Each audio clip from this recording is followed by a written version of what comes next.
Hey, thanks for showing up. You get a high five for that. Check where we're at. This here is Dr. Torque. This is some of his funness. But that over there is what we're working on today. And you don't have any wheels on. Why not? What are we doing? My wife had to drive this a couple times. And How'd you drive it? That's not a good start. Well, her Jeep had to go in for some work. Okay. And so Nice I loaned her this Jeep. Jerky. And it was trail rated. It was during the winter. So I said, oh, we'll just put it in four-wheel drive. You'll be fine. Which, you know, she doesn't drive that far. But in any case, when she had to drive it into a parking lot or whatever, it was going the you're turning. You know, right? Everyone that has a four-wheel drive knows what you're talking about. I'll show you. You know what that is when you turn the wheels behind because they're both turning at the same speed, so one starts to try to hop over. It's really fun, especially on dry pavement. Well, this is actually a little different than that. This is actually out by the wheel. Look at this one. Oh, yeah. This is the axle shaft from the passenger side of this same Jeep. Okay. And you see how it's got a U-joint out here, not a CV joint like what we've shown in the previous Jeep. Yeah. And so as you're turning, this does this, and then as it turns, it goes, bind, doesn't want to turn, jerk, jerk. So in any case, I told her. I like that. That's a good demonstration. Don't you like it when you have a demonstration and we're like, okay, I get it. I know exactly what he's talking about now. So I told her that it didn't have CV axles, but I could get some, and it would be a lot better. And she said, and I quote, "You'd better get on that." You better get on that. Okay, all right. So what we're doing today is look at this fancy kit. A company called RCV Performance makes CV axles. It's pre-greased, so they wrapped it all up. Oh, that's cool. That's and nice. So that's what we're doing right now is putting one of these in. Which will unbind these suckers? It'll make it less. That's the official motion. I like it. Okay. So I guess then what we got to do, he's asked me to move the hot rod over there, which I will gladly do. Now, baby, you just want to pull it forward some? Yeah, just pull it forward about 5 feet or less. 5 feet or less. You're like, man, that doesn't You got sound it. exciting. Do I have to push the button? I have to push the button. Don't push the button. Nope. Put your hand under the thing. I never know how to... Oh, it worked. I don't know how to use your car. It never opens for me. I think it's like, I don't know you. I don't know. I'm not letting you in. Forward, he can smell it on you. This man and his Fordness. Ooh, look at this. Whoa, that sounds good. SRT. All right, I love the gauges on this.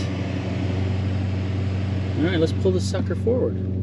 Oh, this has got a cool shifter. All right, tell me when. That's it? Well, that was short, but it was still fun. Okay, let's get to the real work now, all right? Before we get started on the very important installation, look, he loaned me these super nice insulated coveralls. They're very warm. This little guy right here is mine. I need to give it to Dr. Torque because I scuffed his. Yeah. And that's a big deal. And so I fortunately had the same set, thanks to this man. And so I'm replacing, and you know what size this is. It's the size of everything. It's 10 millimeter. Oh, it's a 10 millimeter. There you are, sir. Yeah, thanks. I have restored. Now, I can't mess up another one because I don't have another one. Yeah, you don't have any more. So that's it. One mistake, one good at Joe for. All right, let's get to work here. What are we doing first? You've already obviously done some prep work here. Well, I just took the wheel off. Oh, is that all? Okay. Yeah. So basically what we're going to do is we have to take speed sensor loose from all of its connections. Okay. Including the one that's behind the shock that's really hard to get at. And I can't see because I'm blind. Yeah. And then we have to take the caliper off, take the rotor off, take this big nut here, 36 millimeter, I'm told. Okay. And once we get all of that stuff off, we should be able to slide the old axle out and then start the installation of the new axle. And then put it all back together. Perfect. I'm gonna go in from below to shoulder to above. Okay, so this clip, I found the easiest way is to just reach up here. Like I can't do it right now because I can't look. But if you reach up this way, you can feel it, and then you can pull that red clip, which we'll show you after we get it out, on the bottom. So then I think the next step is for Tom to, or one of us to pop the little plastic rivets out to go in the metal. I'm trying to use descriptive words, so we'll show you when we get it out, but you got it out? Yeah. See, you can see great. I can't get my head up there, but you can see perfect. Now that I'm pushing it, I can see it from this side. Yeah. I can't reach it, but I can see it. So now we just got to get it unclipped. Okay, so once Tom kind of popped that out, you can see it gave us a whole bunch more slack. You got to press right where the clip slides out. So you slide the clip out, and then you press down there. Oh, it's really hard to see, but. And then you be careful to not pull the wires out of it. Yeah, don't ask me why. Why would you say such a thing? But yes. The passenger side is even harder. Oh man, and he did that first, so. Okay, so that's it. That's a little tricky, but it was easier to go from this side up under, we got this lifted up. No, it's not really lifted much. Yeah, it is. You got it lifted quite a bit. So it's easier for us to get under here, and then from Tom's side, he came in around the shock tower. It would be not too bad to get at it all if I removed this inner fender well, but it's got real rivets out here that hold it in place. Oh, that you wow. destroy to get it out.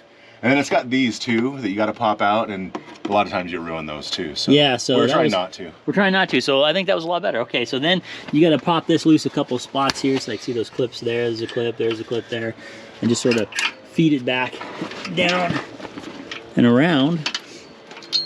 But hooray! Look, it's dangly. That's exactly what we wanted. Normally you don't want dangle on your car, but in this case you do. We want the dangle. Okay. Let's keep taking stuff apart. Wait, what are you doing next? This doesn't have to come out at this time, but we are going to take it out because it does come down and hook into the wheel bearing itself, which I'm replacing. Yep. Okay. And you can actually remove it down here and reuse this section. Since I have all new wire, why wouldn't I? That's true. Now you're changing out the bearing just because? Because I have it apart, I'm going to throw a new bearing on it. Might as well. The old ones might be fine, but I don't know. Yeah, I don't know. I mean, sometimes if you got something all the way apart and you can just swap out that wear part, right? And you don't have to worry about it later, I think it's smart to do. No, it's cold again. Yeah, it's North Idaho, y'all. Upstate Idaho, as we like to call it, as I like to call it, even if I'm the only one that likes to call it that. But it's cool, but it's chilly, and the clouds go away, the sun comes out, and you can take the hood off, and then the clouds show up and we put it back on. People are gonna be thinking we filmed this like months ago. No, we filmed it now. It's just sunny where you're at.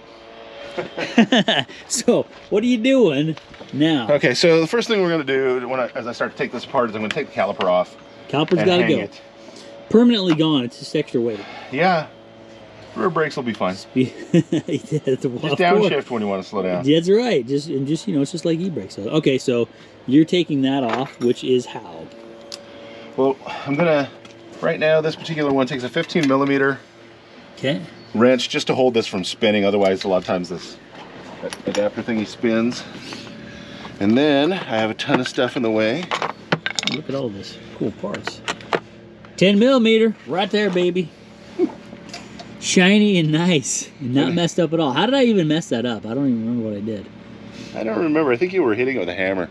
No, it was scuffed on something. It was with a hammer. No, it was. That is not true. I don't remember exactly, but it was. I was turning and it was up against something. And it was scraping as I was turning it. That's the truth of it. That's what I'm remembering. It's a 13 millimeter bolt that goes in, and then a 15 millimeter to hold it. Yep, perfect. All right, awesome. And then there's another one down here where we do the same thing. Okay. Down below, above, same thing. Got it. This is a good opportunity to take a look at all the individual little places where this is plugged in and clipped in. So this line, starting from the top here, has got these two plugs or whatever that Tom pried out. They gave us a little bit of slack to let us get to this plug. And you can see that's where the red clip was and where you had to press that down. Then as it comes around, these little rubber, I don't know what these are. What do you call those? Pieces, boots, things, whatever these are, these go in clips. You see those clips right there?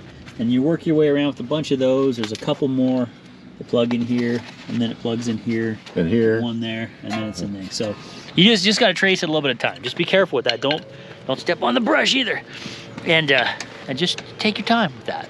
That's the key. Okay, back to taking this off. And a good time to check your brake pads. Yes. Oh. How are your brake pads? I'd flipped that over. Somebody put it back in my way. Yeah. Wonder who that was.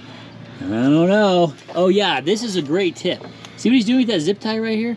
This is amazing. It will literally change your whole experience. Look, look.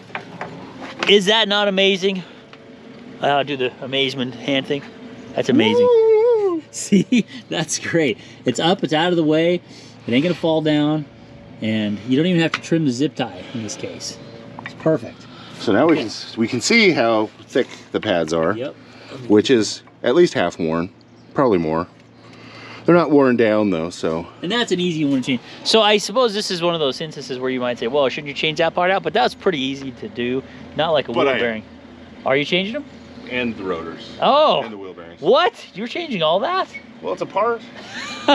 Okay. Well, then I guess it fits that whole theme of if it's a part and it's a wear part, change it. Well, the brakes were pulsating some too. So. Oh, really? Okay. Well, then this is a good opportunity. Okay, so next up is the caliper adapter. And this is another tool that you should have. Well, if you had, you would have got that reference, but that changes your world. You could be cranking and hurting yourself trying to break a bolt loose, and this, something like this, a little bit of leverage, it's like nothing. Like nothing. Some people take, and including me at times, the caliper adapter and the caliper off altogether. Because you can just take these big bolts out and the whole unit comes together. But I found out on the WJ that getting those bolts but lined back up while you're laying on the ground and you're holding it with one hand and you're trying to start the bolt with the other and things aren't lining up, it's easier just to do it this way. Do it this way, y'all. So now I'm just breaking these bolts loose because they're torqued to like 150 foot-pounds or something like that. Those are how much? I think they're torqued to like 150 foot-pounds or something, 120, 150. See how easy he did that with one arm? It's nothing. So that's broken loose. Then, oh, things in the way. Okay. All right, that's a piece that he was unbolting and taking off. And now, pop goes the weasel. So on some vehicles, this steel right here and this steel right here rust a bunch, and sometimes that's not just like pull it off super easy. But I can't believe that just rolled right off. Sometimes that's a hard thing to do. This particular Jeep lived most of its life in the desert. It's like 11 years old, and like there's no rust to speak of. No, that whole thing falling off right there might not have seemed like an event if you haven't done this, but if you've ever dealt with this and it's one that's glued on, welded, that was quite impressive. What I do is after I get the rotor off, or after I get the caliper off and whatnot, that rotor's still right here, you know. Clean that sucker? Like this. Well, sometimes. Oh, you're talking about if it was stuck? Yeah, if it was stuck, you can, and I have, brushed around here with a wire brush or a wire wheel or something just to try to break down this big stuff. You can spray this with some, you know, liquid wrench or something along those lines. But you can also just take a hammer and pound on the back side of it, especially if you're replacing the rotor. Yeah, especially if you're replacing the rotor, you don't care. But that sometimes is horrible. I can't believe that just fell off like that. That's awesome. Okay, so what's next? The next step is possibly the most difficult, especially if that's what we're changing. Yeah, well, back into here, yeah, this thing here. Yeah. But to get to it, you have to take the wheel bearing off. And these bolts right here come through. Oh yeah, so. And so another tip. They can be all grungy, and you don't want to pull that grunge into the threads. Mm-hmm, good tip. So it's good to start off by, watch your eyes, brushing these the best you can where they are. Then on the back side of these, you use a 13mm 12-point socket. Oh, would you even say if you wanted to go an extra step, you could spray that front side of that exposed bolt with something? It couldn't hurt. I always start off with a brush to start with, because if it's dry and crunchy, you get all that stuff off first instead of flinging it around all soaked with gunk. Yeah, if you want to, you could use, I'm going to say WD-40 because he hates it, but WD-40 or PB&J, liquid wrench, peanut butter blaster. PB blaster. Peanut butter blaster. There we go. Anything like that helps. Okay, so then we're gonna get those out next, and then we'll show you the rest of the disassembly. And you have to turn the wheels from side to side to do this, because you can't get at everything? all of them. I gotcha. And it's also a 12 point.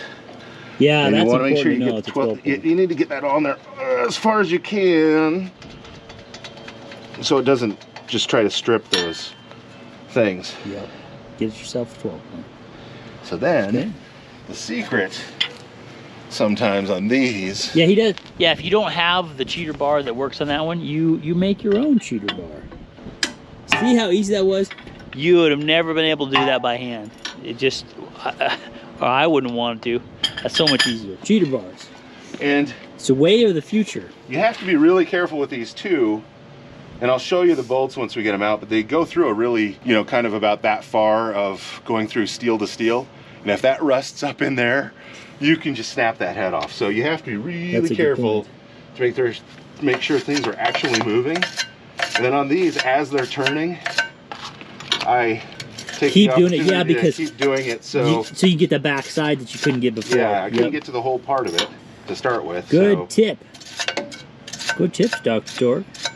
So this may seem like I don't know, tedious or unnecessary or something, but I'm telling you, if you don't do this, you can fight that thing out the whole way. If you just take a moment and just clean those threads before it pulls back in there, it can make it like, I mean, look, he's just cranking it now by hand. If you have a name like if you have a nickname like Dr. Torque and you ignore this step right here, it will be turning easy for a while until it pulls all of that crust in there, and then it seizes up, and then you're sad. You're real sad because it either breaks or you got to try to run it back out, and it takes more time anyway. So just do it right the first time.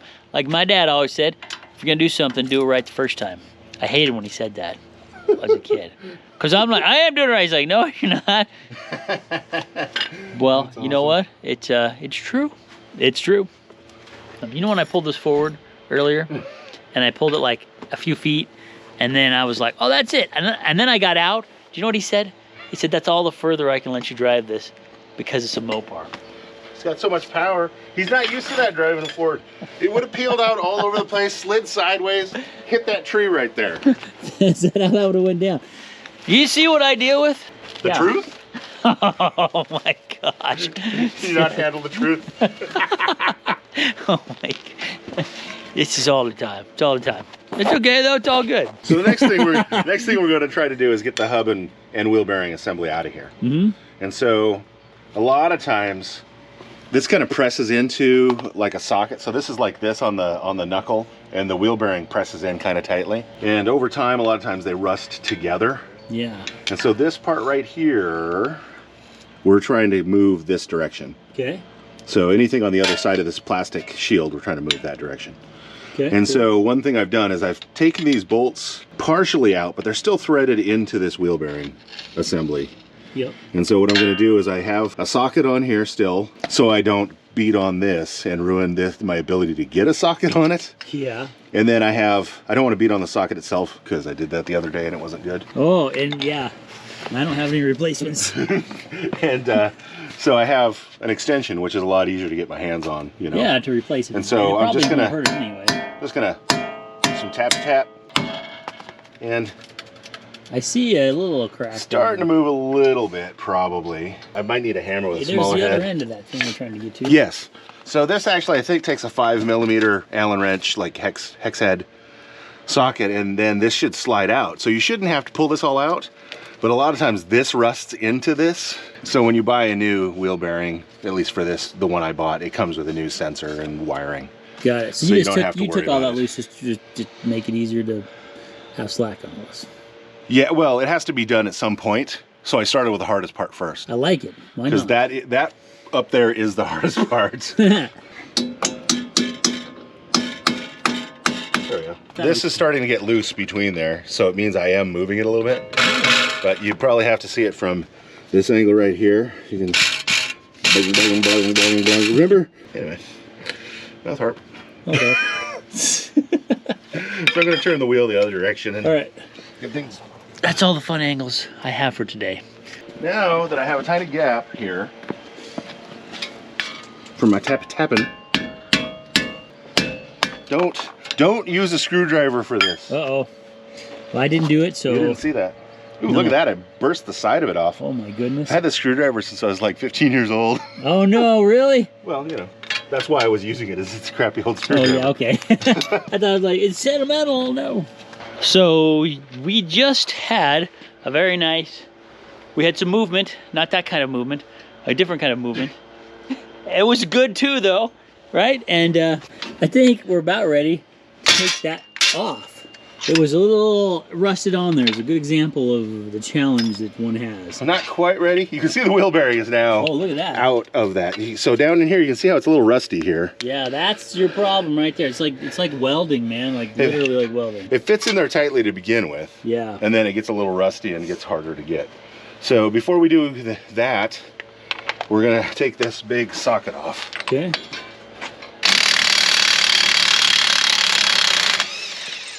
Very nice. So that's a 36 millimeter head. I don't know what the thread is. And then You just push we're that lucky. in. We're lucky that that Wow. moves really Yeah, easy. I was gonna say that was because great. some of those get rusted together too. Yeah, that So, was nice. Now we can just Careful, yeah, careful of this still. That's still in there. the worst part about that is that I don't want to damage that.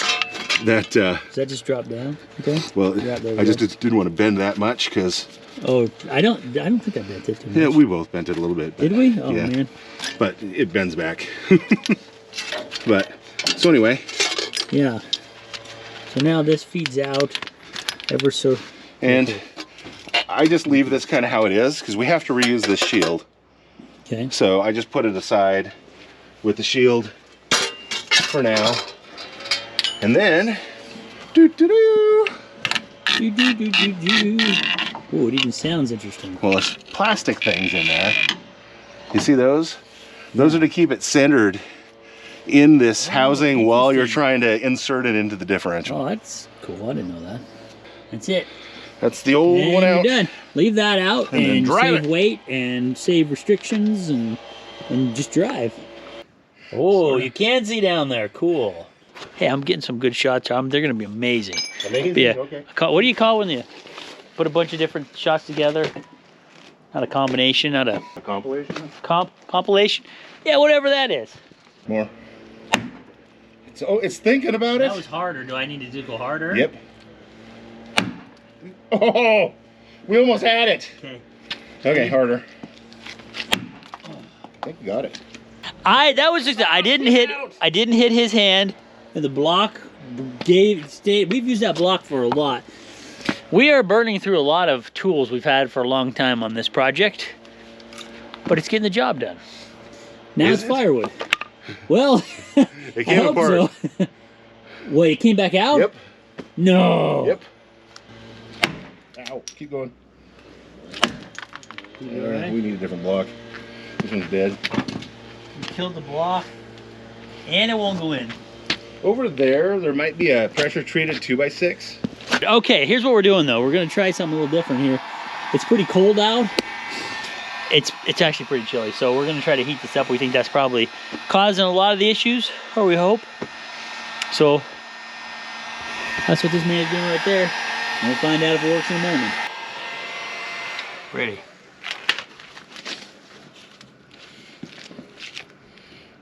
Ready? Go for it.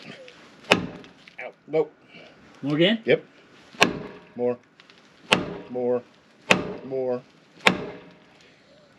Man, that is... What? doesn't appear to be moving. Something. We will just delete what we don't want, but just in case this actually works.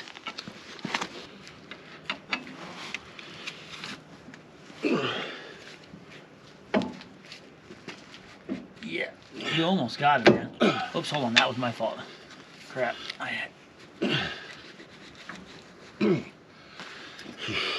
Did it go on? I don't think it's on all the way. I don't know how far it goes in there though. But is it? It's in there. Is it? Yeah.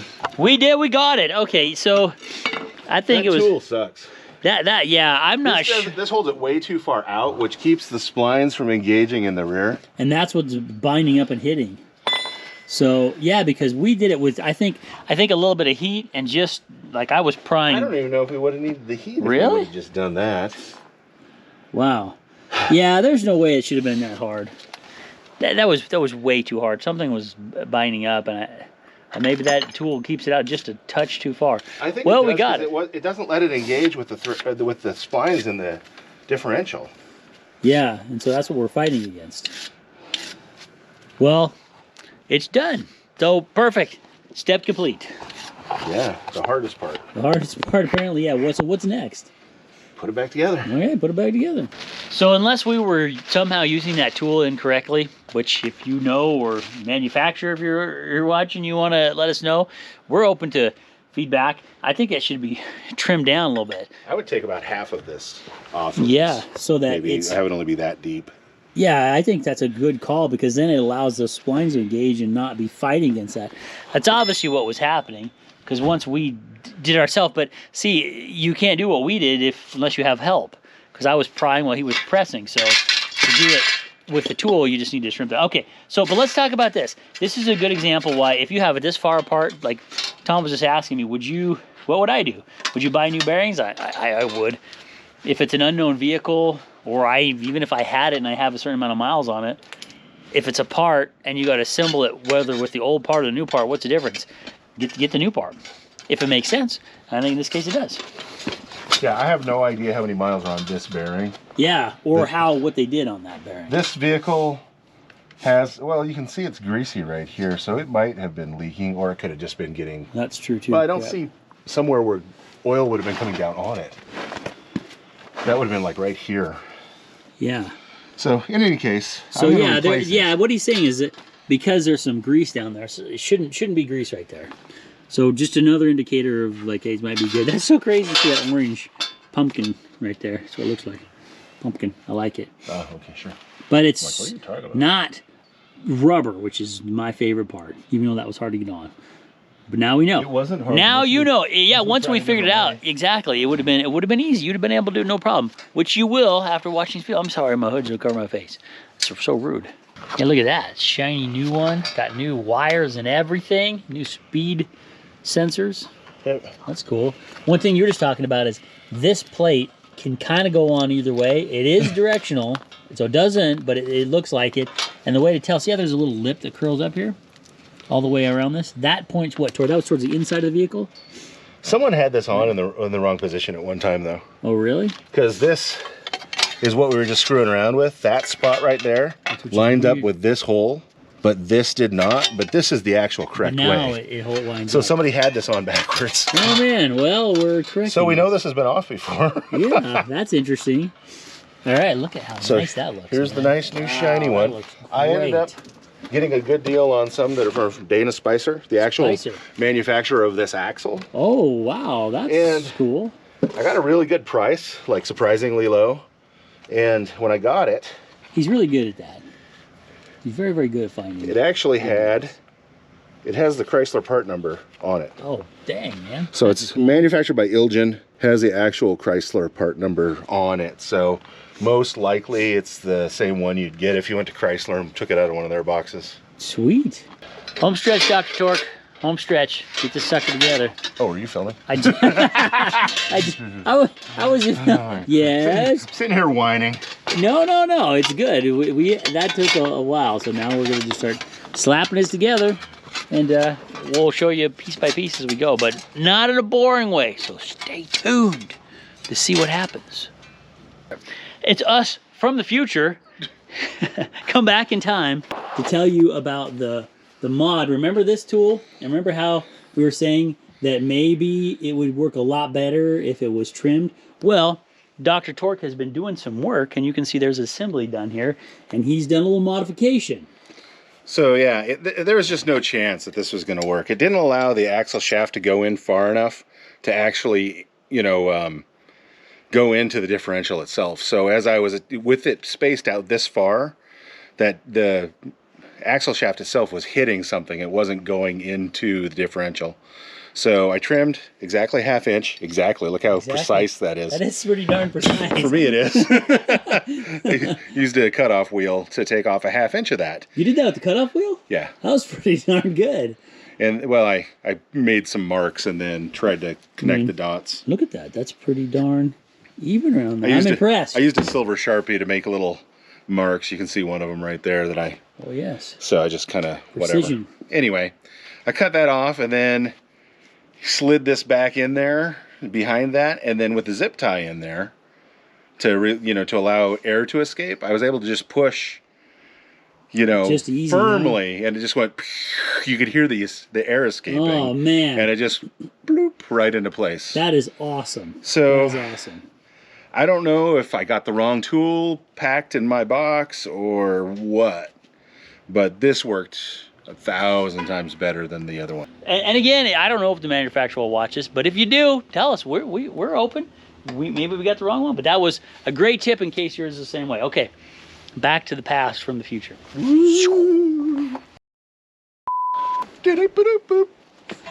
Is that Mario? Nope. That was, no, that was. That's a good one. That was a song for Green Acres. Oh, that's also a good one.